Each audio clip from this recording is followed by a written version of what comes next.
जब भगवान शिव के कारण एक राजा को स्त्री और पुरुष दोनों बनकर जीवन बिताना पड़ा। प्रजापति नाम के राजा के यहाँ एक पुत्र ने जन्म लिया, जिसका नाम राजा ने इल रखा। इल एक दिन अपना शौक पूरा करने शिकार पर निकले। शिकार की चाहत में वो जंगल में आगे बढ़ते चले गए और उस पर्वत पर पहुंच गए जहां भगवान शिव माता पार्वती के साथ क्रीड़ा कर रहे थे। क्रीड़ा के दौरान भगवान शिव ने माता पार्वती को खुश करने के लिए खुद को स्त्री बना लिया था। जब भगवान शिव ने स्त्री रूप धारण किया तो उस समय जंगल में मौजूद सभी प्राणी और पेड़ पौधे भी स्त्री बन गए। राजा इल भी उसी जंगल में मौजूद थे तो वह भी अचानक स्त्री रूप में परिवर्तित हो गए और उनके साथ आए सारे सैनिक भी।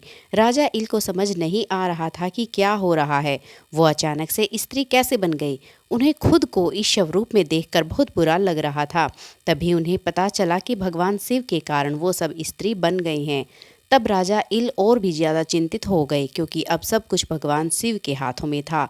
राजा इल डर गए और डरते डरते भगवान शिव के चरणों में पहुंच गए। उन्होंने भगवान शिव से उन्हें पुरुष में परिवर्तित करने की बहुत प्रार्थना की, लेकिन भगवान शिव ने राजा इल से कहा कि तुम पुरुषत्व को छोड़कर कोई और वरदान मांग लो, मैं दे दूंगा, लेकिन तुम्हारी यह इच्छा मैं पूरी नहीं कर पाऊंगा। राजा इल ने दूसरा वरदान मांगने से मना कर दिया और अब वो माता पार्वती को प्रसन्न करने में लग गए। जब उन्होंने माता पार्वती से अपना पुरुषत्व वापस लौटाने का वरदान मांगा तो माता पार्वती ने कहा कि तुम जिस पुरुषत्व का वरदान चाहते हो उसके आधे हिस्से के दाता तो खुद महादेव हैं। मैं तो सिर्फ आधा भाग ही दे सकती हूँ, लेकिन यदि तुम अपना आधा जीवन स्त्री रूप में और आधा जीवन पुरुष रूप में व्यतीत कर सकते हो तो मैं अर्धनारीश्वर होने के कारण तुम्हें आधा जीवन स्त्री और आधा जीवन पुरुष के रूप में जीने का वरदान अवश्य दे सकती हूँ। यदि तुम तैयार हो तो मुझे बता दो कि तुम कब स्त्री रूप में और कब पुरुष रूप में रहना चाहते हो। तब राजा ने काफ़ी सोच विचार कर माता पार्वती से कहा, हे माँ, मैं 1 महीने स्त्री के रूप में और 1 महीने पुरुष के रूप में रहना चाहता हूँ। माता पार्वती ने यह आशीर्वाद राजा इल को दे दिया, लेकिन उनके सारे सैनिक स्त्री रूप में ही रहे।